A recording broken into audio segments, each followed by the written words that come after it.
Good morning. Welcome back to Passionate World Talk Radio Network to educate, to enlighten, to entertain. I am your host, Lillian Cauldwell with Scam Damnation. And today we're going to talk about cashier's checks. Now, the baby boomer generation will remember that cashier's checks are cash.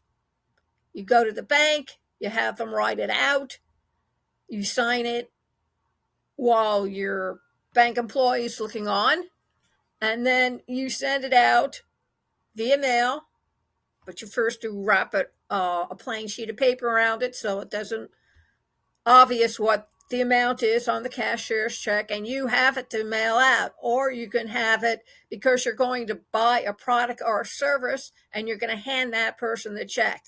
Well, the scammers have gotten a little more advanced than that, and it's called Let's Play a Little Game. And basically what it is, the scammer sees something, an expensive item, a car, furniture, household items, a wedding dress, something that you don't want to carry the cash in your wallet.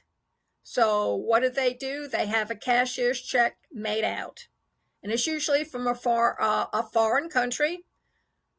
A big primary spot is the Ivory Coast in Africa, but it's an international game, so anybody can play from any country. No one is safe. So they take a look, and there's two ways they play this game. One is you tell them how much it is, they prepare a cashier's check, and they buy the item. You take the check, and naturally you take it straight to your bank. You write your name on the back, pay for deposit only on the back of the check, you endorse it, or you endorse it to your bank, you take a picture of it, it's then added to your bank account for the amount paid for the item. Hold up, scammer is going to win, because when the bank clears the check, they find out that it's a fake cashier's check. So the scammer has your item, and you, on the flip side, have to pay the bank and reimburse the bank for the money you've just been scammed out of. And they do this all the time. So you should be aware that you ask for some form of ID, which is also can be a scam. And before you take it to the bank, there are websites that you can look up and use to help you determine whether the cashier's check is the real McCoy, which is an old saying. It means whether it's real or not. And there's a certain kind of paper with certain type of things within the paper itself that can tell you whether or not it's indeed a real check or fraud. So you need to be very careful. Just don't be so happy that you got $4,000 for that wedding gown that was 35 years old and your grandmother wore it, because it may not be the real deal and the money that is being presented to you. So how do you protect yourself from this type of scam? First of all, you need to protect yourself. You have to understand that although the bank may allow you to withdraw the money soon after depositing that cashier's check, that does not mean the check has cleared. So you might want to wait and check in with your bank to find out whether or not that check has cleared, so you don't owe money to the bank. Also, be cautious of transactions for the funds you deposit until your bank has received the money from the institution where the check originated from, or the true account holder of the originating check reports the fraud. And this can take up to 60 days. You're going to have to play it very cautiously. Avoid any situation where someone overpays for an item and demands that the extra money be returned. That's the other part of this scam. Part B, where they put more money on the cashier's check than they're supposed to, with the understanding that you're going to pay back the oversight on their part. So what happens? You get scammed out of your item, you refund them the money, and you owe your own bank money for what the scammer has just taken you for. Very important. If you are a victim, contact, and if you live in Pennsylvania, the Pennsylvania Office of Attorney General, which means that whatever state in the union that you're in, contact the Attorney General of that state. The U.S. Secret Service, they want to know if somebody from abroad is scamming you here in the States. It's not right.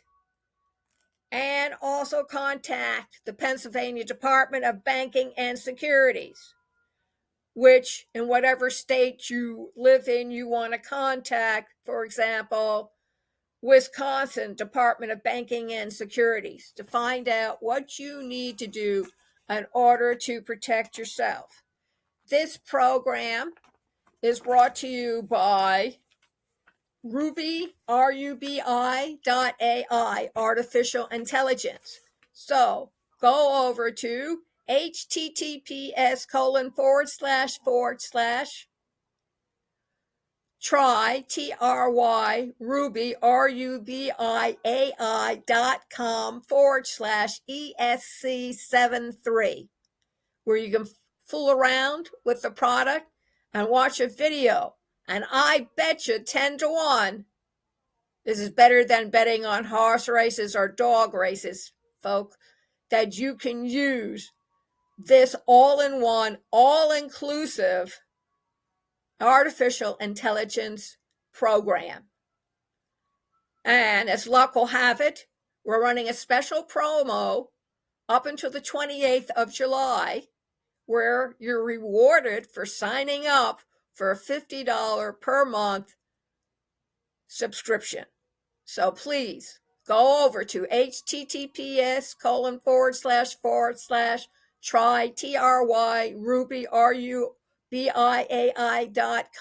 /ESC73 and check it out.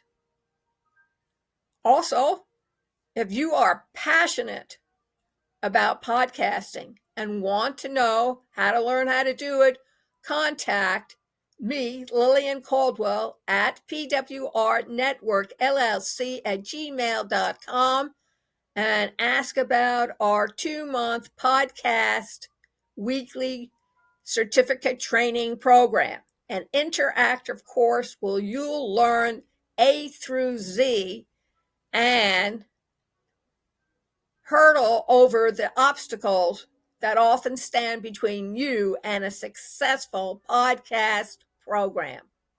Or if you like, text me at 484-364-1032 and say, "Hi, my name is, I'm interested in signing up for your 2-month course so I can learn everything and to become successful in the field of podcasting, whether you're a middle or high school student, university or college, or continuing education, because those that don't learn AI will be left out."